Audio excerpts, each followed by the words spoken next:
There was, once, a man of little means who despised himself. His hair, shaggy and matted, drooped around a smudged haggard face, etched with frown lines. His eyes, dull and lifeless, were set deep beneath heavy brows, where they continually sought refuge from the gaze of passers-by.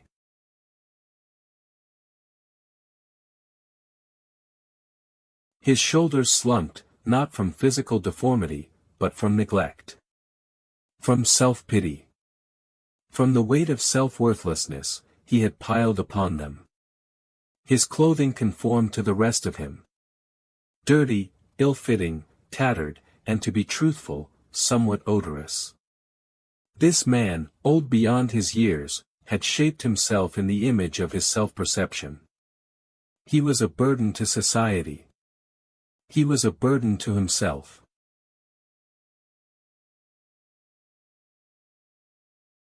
No one knows how he came across the book. Some say he found it while rummaging through garbage cans. Others say it was lying on the table of the library when he hurried into that building to escape the rain. Wherever or however, the book was the beginning of a miracle.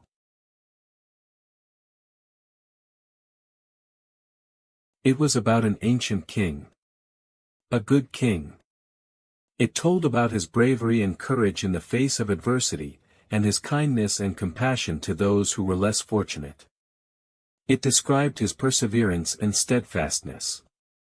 It emphasized his deportment, his lofty carriage, his kingly grooming. And there were stories about his wisdom, about his righteous, merciful judgments. About his fairness and his honesty.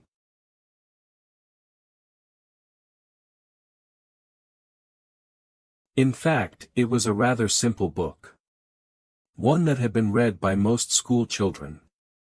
Some would say there was nothing extraordinary about it. That it was probably only legend anyway. But it changed the life of our friend.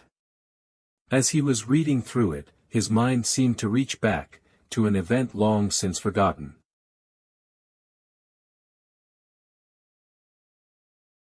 Shortly before his mother's death, he sat upon her lap as she rocked back and forth, her fingers running through his hair.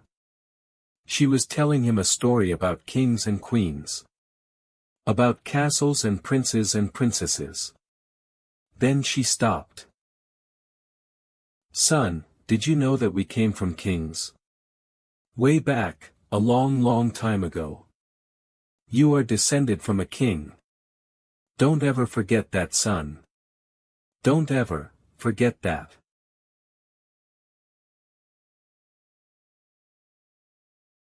Now, as he read the book, the thought took over his mind. You are descended from a king. You are descended from a king. And to him it was as though the story he was reading was about his own ancestor. Then, the disparity he saw between his ancestor king and himself made him weep. "What am I doing?" he cried. "I am the son of a king. What am I doing with my life?"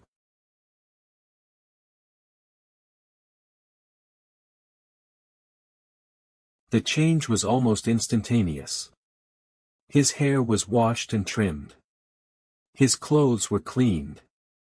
And his body washed. A strange fire began to dance in his eyes, and his back and shoulders straightened.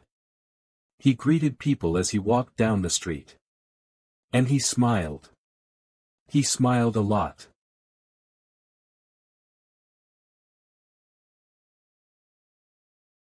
Years passed. And each year saw him become more like the king from whose loins he remembered he had sprung. Now, as an old man, with his body held erect, he would walk daily from his lovely home on the edge of town, to Main Street, up through the city park, and then back home. He would stop now and again to chat, to encourage, to counsel. A stranger in town watched him as he proceeded one morning. He was absorbed in the mannerism, the carriage, and the light that radiated from this old gentleman. "Who is he?" he asked of a local townsman. "Don't you know?" was the reply. "He is the son of a king,